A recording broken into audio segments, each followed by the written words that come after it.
Gibutiag sa Commission on Elections 11 nga walay gideklarang nuisance candidates sa Davao Region alang sa 2025 national and local elections.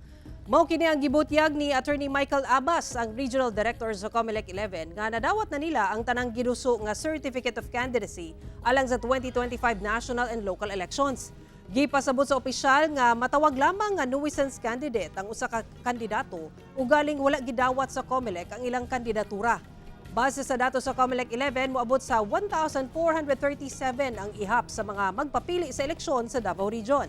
39 ang may kandidato sa pagkakongresista, siyam pagkagobernador, napulo sa pagka-vice-gobernador, 111 ang nagpapili sa pagka-provincial board member, 123 sa pagka-mayor, 110 sa pagka-vice-mayor, ug kapin usa ka libo sa pagka-miyembro sa sangguniang panglungsod o bayan.